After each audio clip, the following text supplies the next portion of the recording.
Bismillahirrahmanirrahim. Assalamu alaikum dear students. Myself Dr. Saida Nureen and today we are going to study about the interaction of radiation with matter.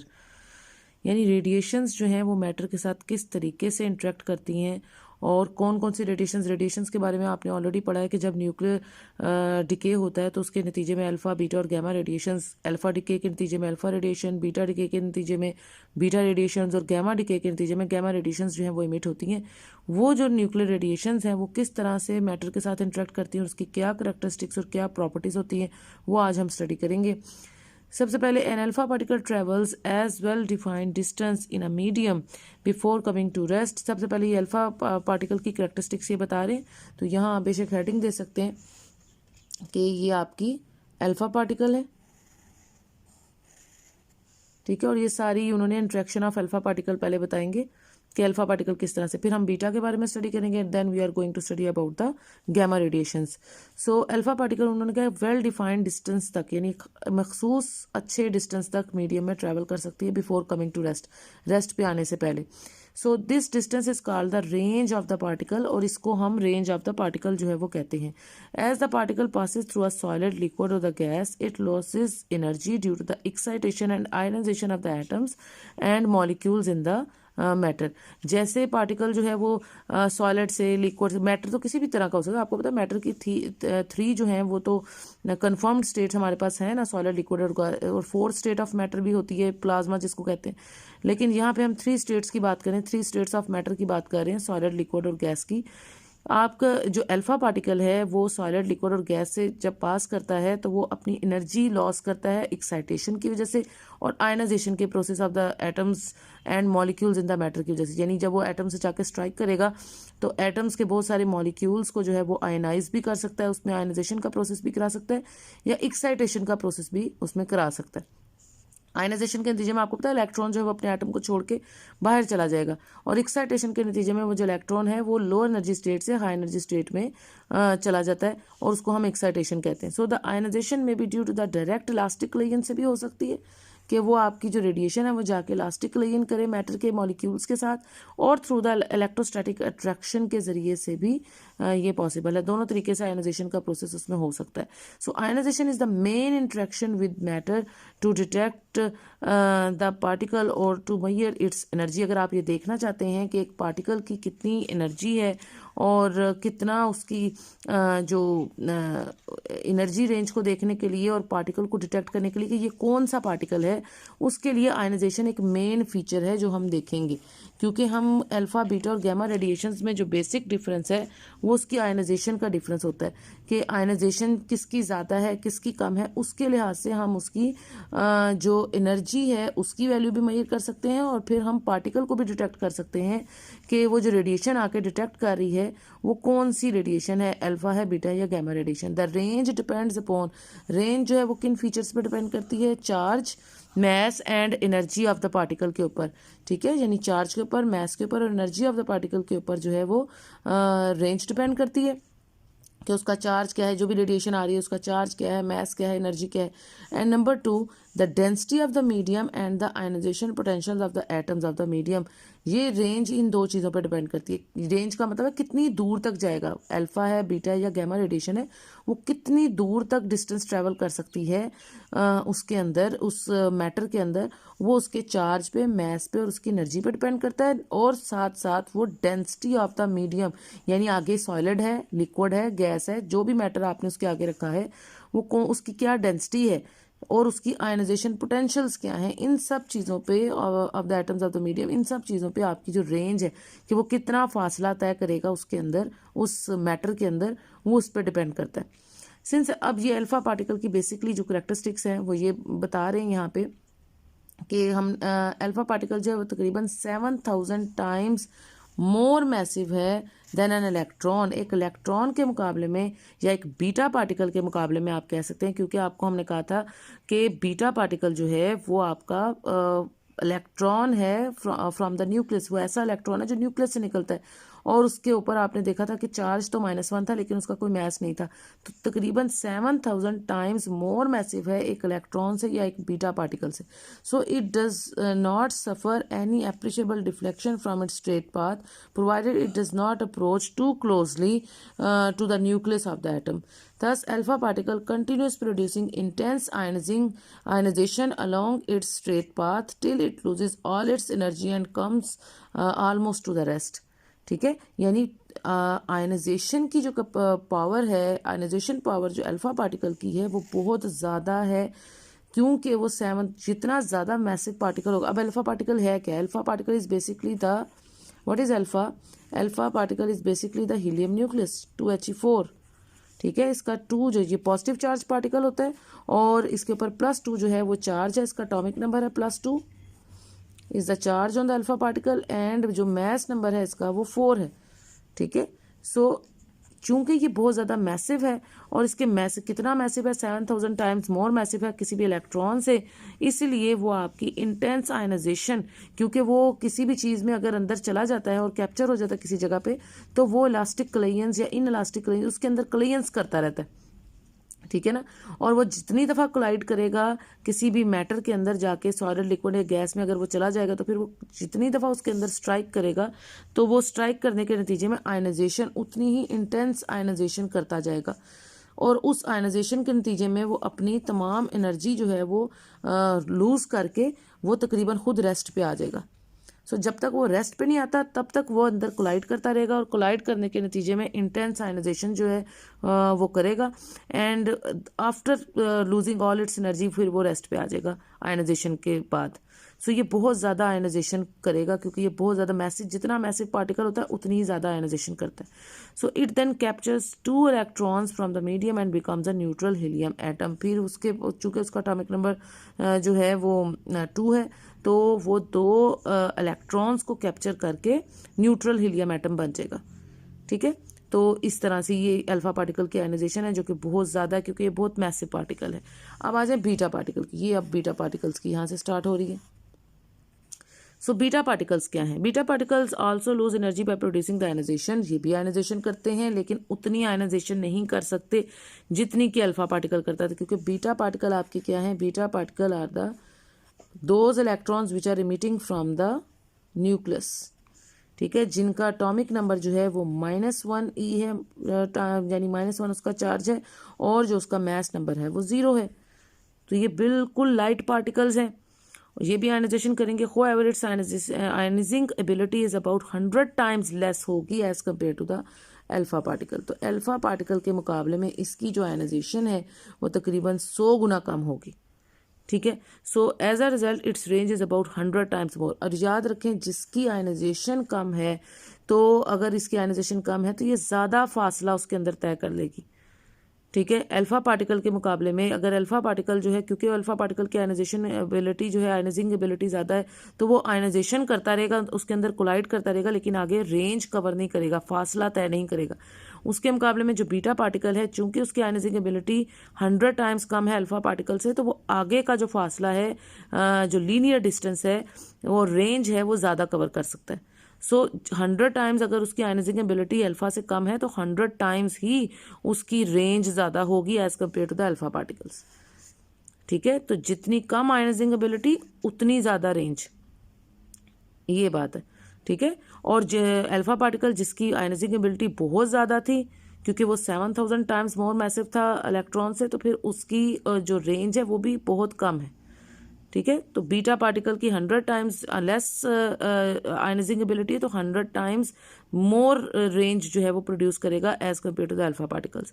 So beta particles are more easily deflected by the nucleons than heavy alpha particles. के मुकाबले में beta particles को आप easily deflect कर सकते हैं, यानी अगर वो कहीं सीधा जा रहा है तो आप उसको साइड पे, अगर वो आपने पोटेंशियल डिफरेंस उसको सप्लाई किया हुआ है, तो बैटरी सप्लाई की हुई है, तो आप उसको ईजिली डिफ्लेक्ट कर सकते हैं।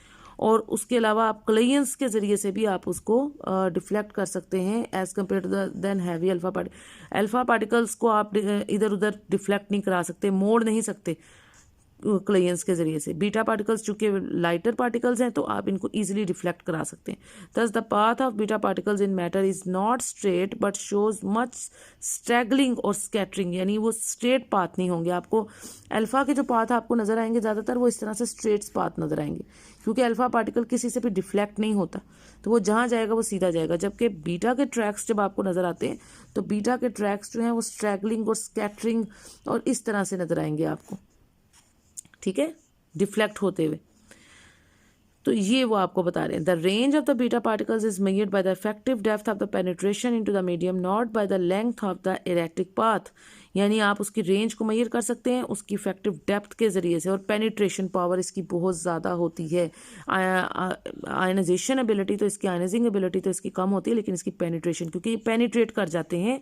अगर इसके आगे आप थिक ब्लॉक्स भी रखते हैं बहुत सारे तो उनमें से भी ये पेनिट्रेट करके निकल जाएंगे। इसके मुकाबले में जो अल्फा पार्टिकल है, चूंकि वो आयनाइज कर देते हैं अंदर, वो निकल नहीं सकते बाहर, उनकी आयनाइजिंग एबिलिटी ज़्यादा। मैसिव पार्टिकल हैं तो वो किसी जगह से बाहर निकलना उनका बहुत मुश्किल है, उनकी पेनिट्रेशन पावर बहुत कम है, लीस्ट है अल्फा पार्टिकल की। उसके मुकाबले में बीटा पार्टिकल की जो पेनिट्रेशन है किसी भी मीडियम से वो बहुत ज़्यादा है, बहुत ज़्यादा जल्दी पेनिट्रेट कर जाते हैं। The more dense the material through which the particle moves the shorter it's range will be.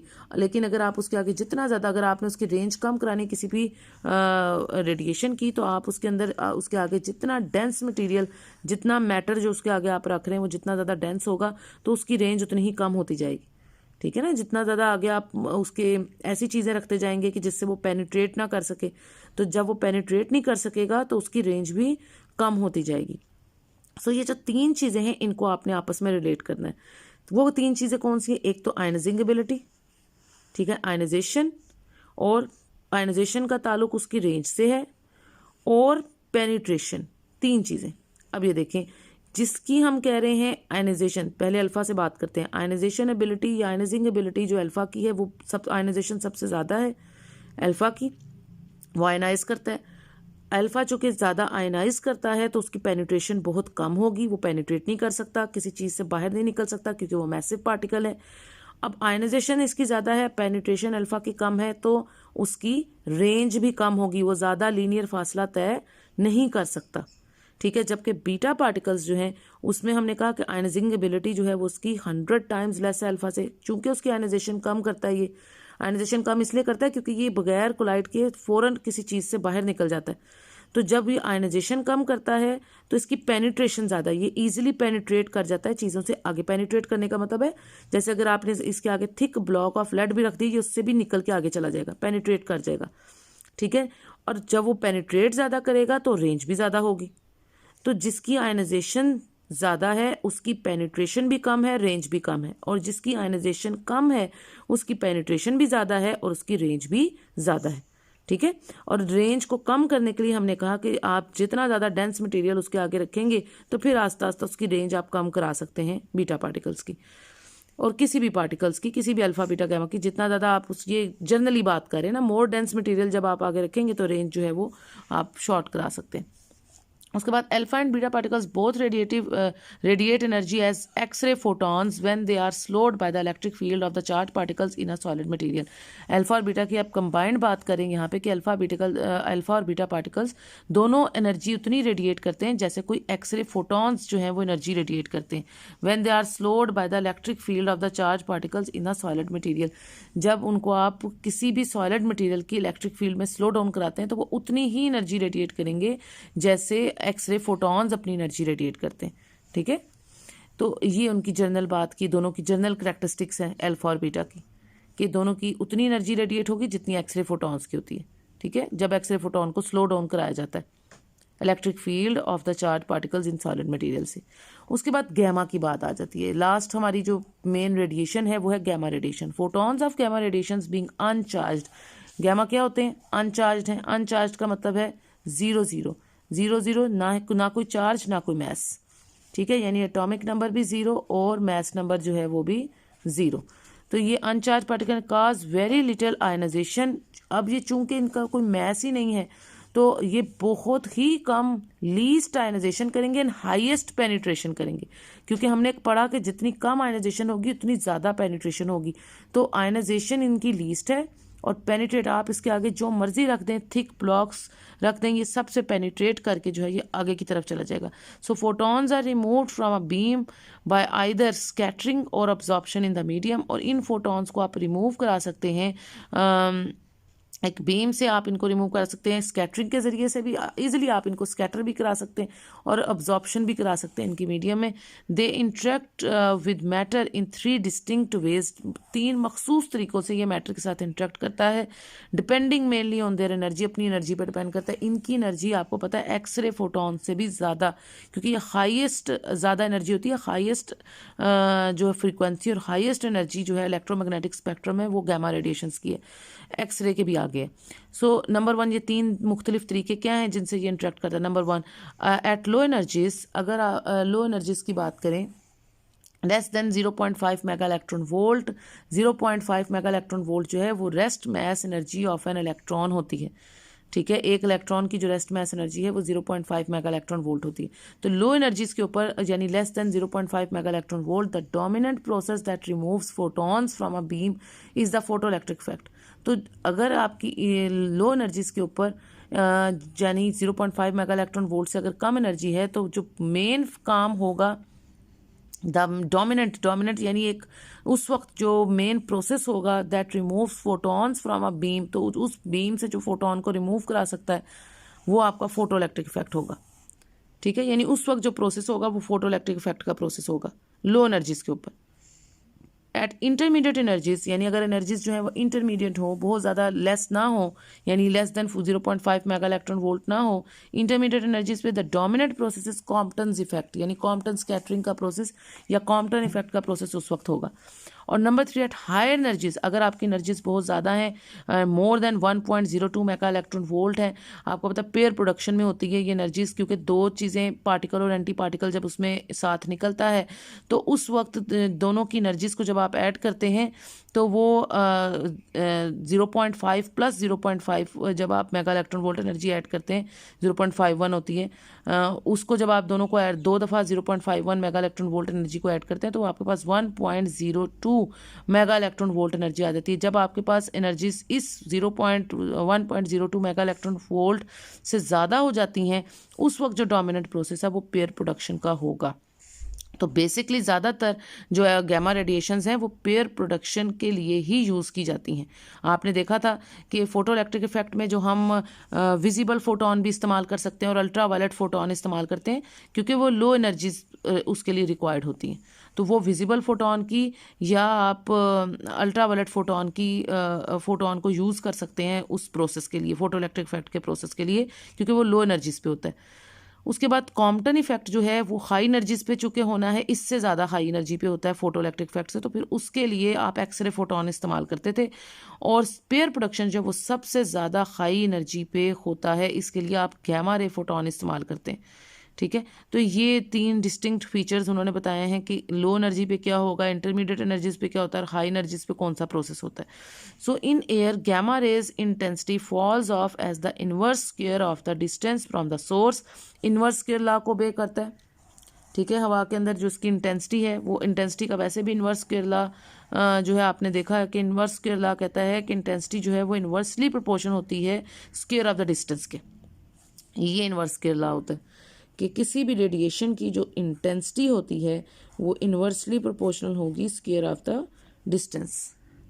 This is known as inverse square law in much the same manner as light from a lamp. तो ये भी inverse gamma radiation भी ये light के लिए ज़्यादातर इस्तेमाल किया जाता है। तो जैसे लाइट के इनवर्स स्क्वायर लॉ आप पढ़ते हैं, इसी तरह गैमा रेडिएशन का इनवर्स स्क्वायर लॉ भी आप पढ़ सकते हैं।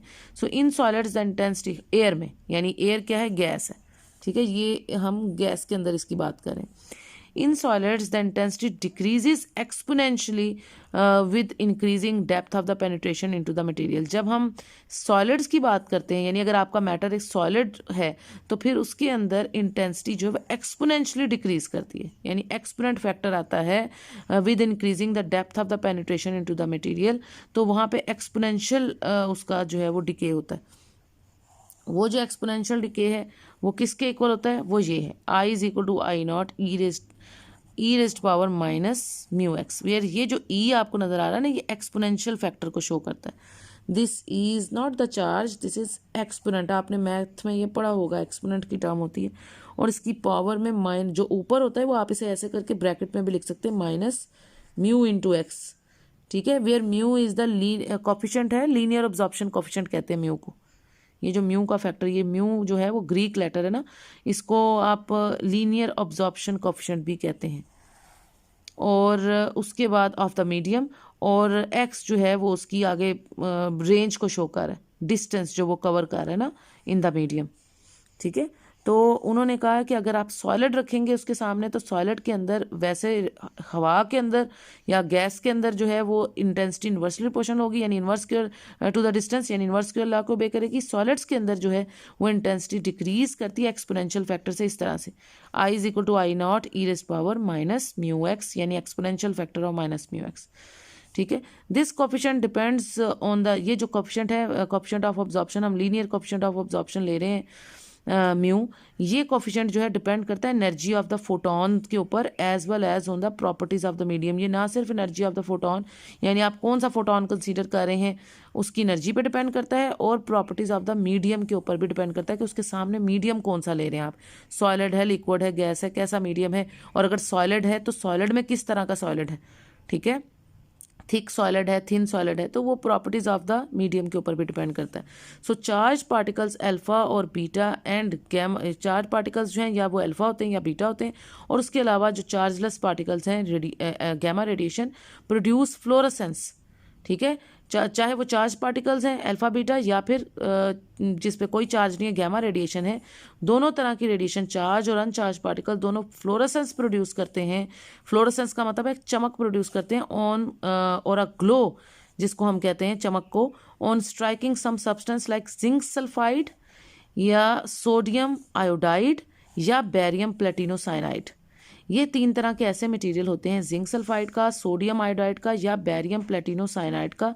अगर आप सामने इसके स्क्रीन्स रखते हैं ना, और स्क्रीन किसको कहते हैं, जिस फोटोग्राफिक फिल्म को जो आपने इसके सामने रखी है, और उस स्क्रीन को कोट कर दें इन तीन तरह के मटेरियल से, तीनों में से किसी एक तरह के मटेरियल से आप इसको कोट कर दें, जिंक सल्फाइड से कोट कर दें या सोडियम आयोडाइड से इसको कोट कर दें स्क्रीन को, या फिर आप इसे बेरियम प्लेटिनोसाइनाइड से कोट कर दें। तो इस तरह की जो कोटेड स्क्रीन है, इसके ऊपर जब आप अल्फा बीटा या गैमा रेडिएशन को फॉल कराएंगे, तो ये इनकी जो रेडिएशन है वो इसके ऊपर एक ग्लो देगा, आपको एक चमक प्रोड्यूस करके देगा। तो आप वहाँ से डिटेक्ट कर सकते हैं कि ये आपकी ये रेडिएशन इसके साथ स्ट्राइक की है, उस स्क्रीन के ऊपर उसका एक मार्क बन जाएगा।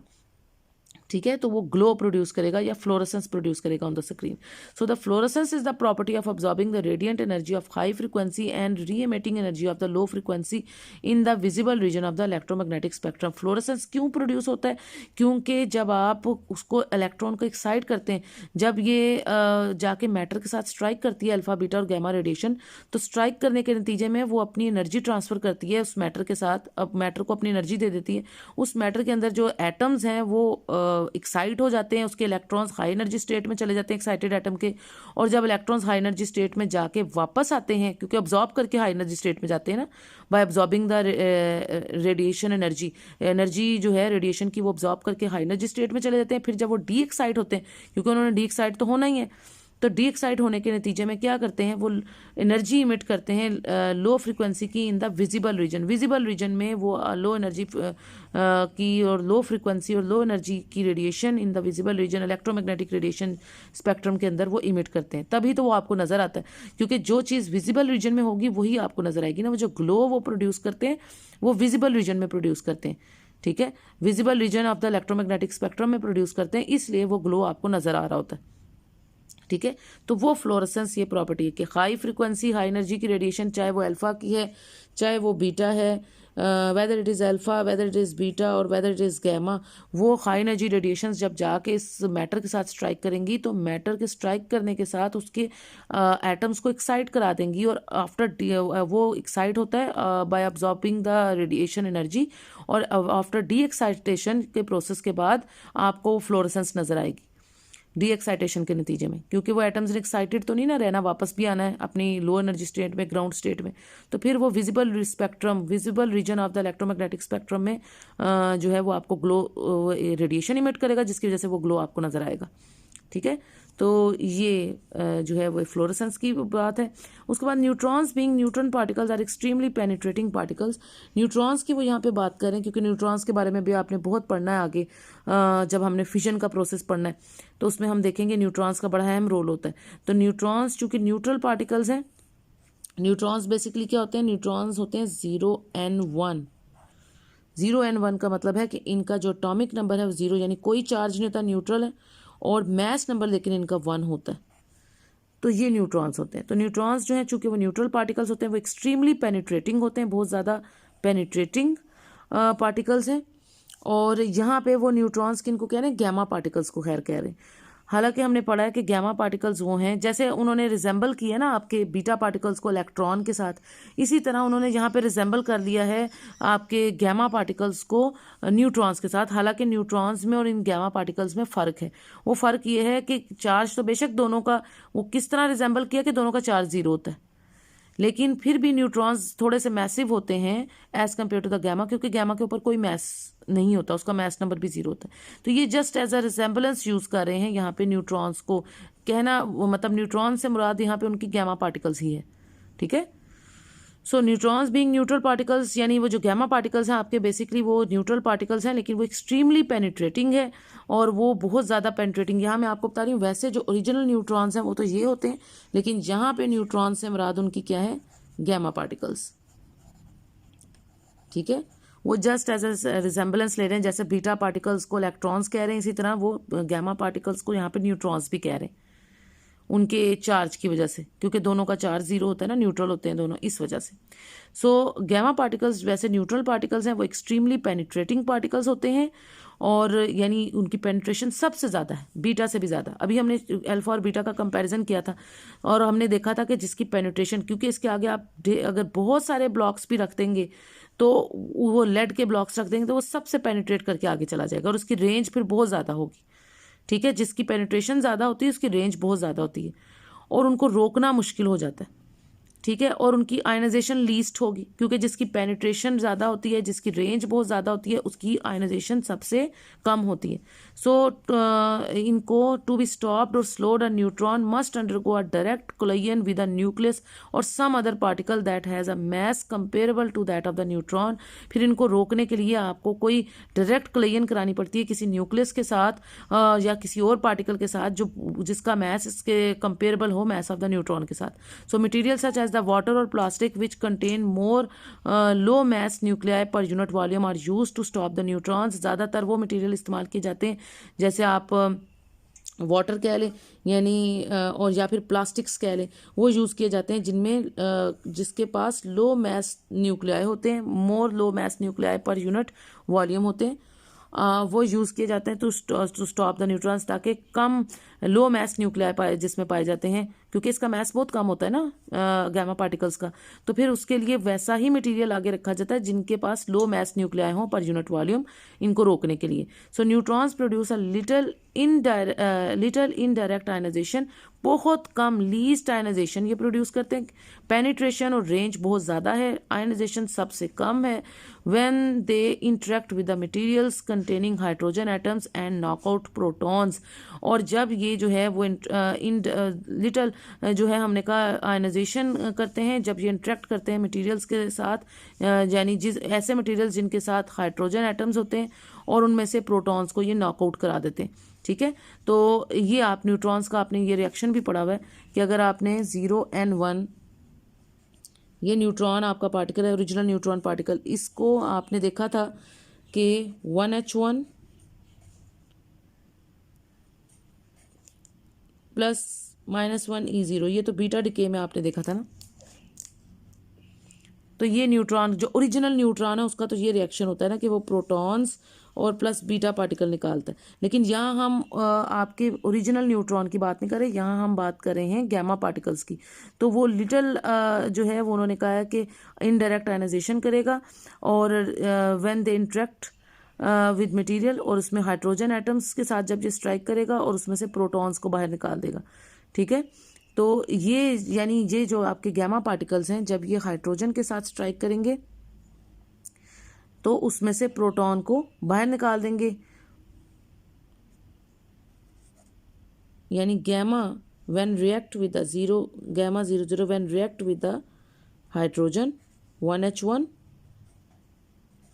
तो after the reaction you get the protons. Protons आपको पता है कि क्या होते हैं,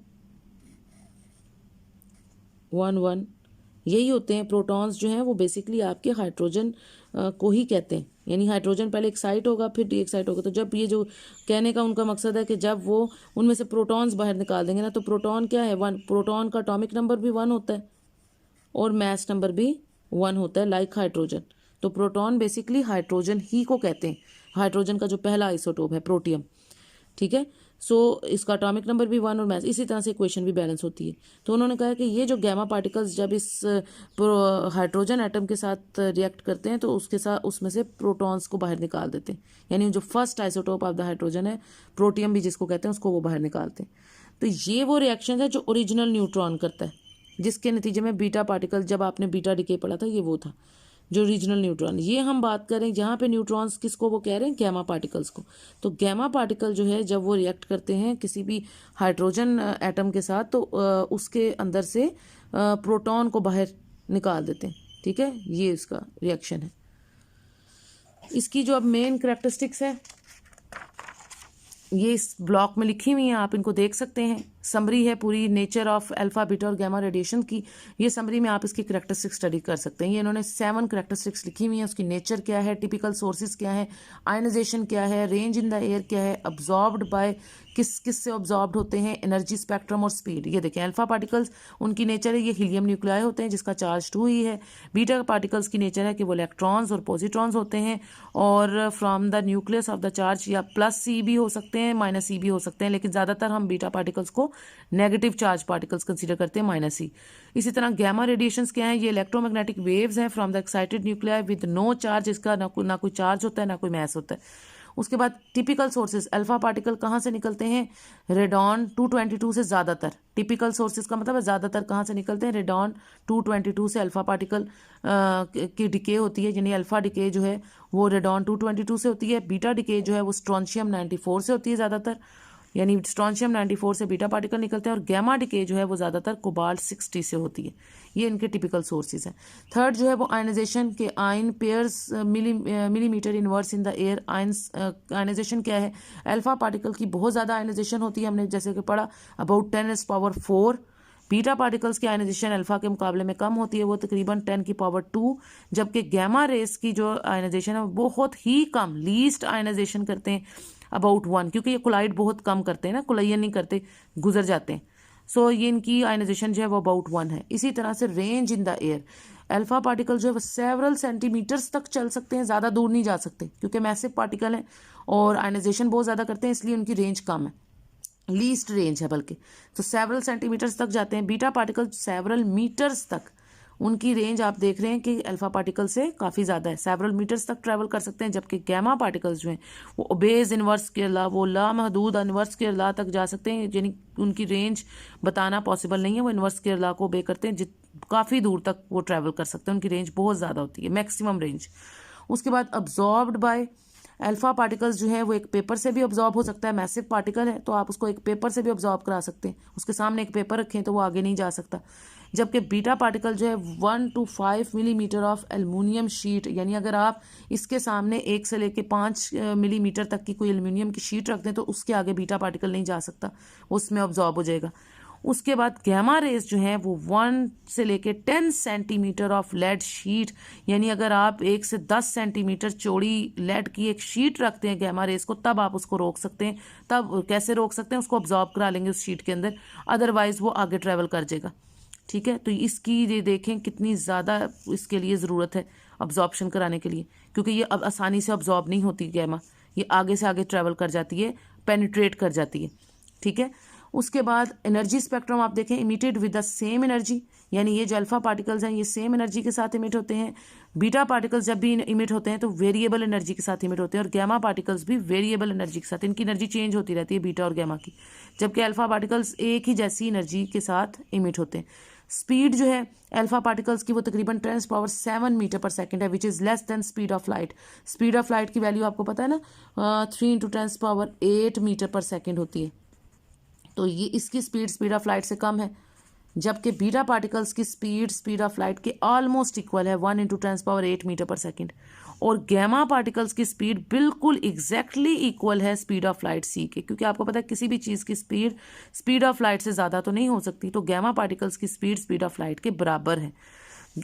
बीटा पार्टिकल्स की स्पीड थोड़ी सी आप इक्वलेंट कह सकते हैं स्पीड ऑफ लाइट के है, और ये जो आपकी है अल्फा पार्टिकल की स्पीड, इसकी स्पीड ऑफ लाइट से कम है, यानी ये जो स्पीड ऑफ लाइट है इसके मुकाबले में इसकी स्पीड जो है वो सी से कम है। आप इसको सी से कम कह सकते हैं, इसको इक्वलेंट टू सी कह सकते हैं, और ये इक्वल टू सी है एग्जैक्टली।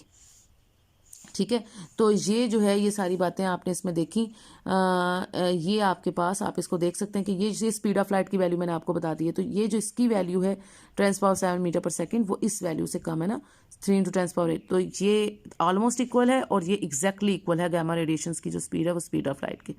ठीक है, तो आई होप स्टूडेंट्स ये जितनी बातें हमने आज की हैं अल्फा बीटा और गैमा रेडिएशन की कैरेक्टरिस्टिक्स पढ़ी हैं, मैंने डिटेल्ड आपको एक्सप्लेनेशन दे दिया, आपने अच्छे से अंडरस्टैंड कर ली होगी। फिर भी कोई मसला हो, कोई परेशानी हो, यू कैन कमेंट में in the comment section. Until the next lecture, अपना बहुत सा ख्याल रखें, दुआ में याद रखें। That's all for today, student. If you have not yet subscribed my channel, then subscribe my channel now. You can also share my channel and press the bell icon for future notifications. If you really like my lecture, then press the like icon also. Until the next lecture, take care. Allah Hafiz.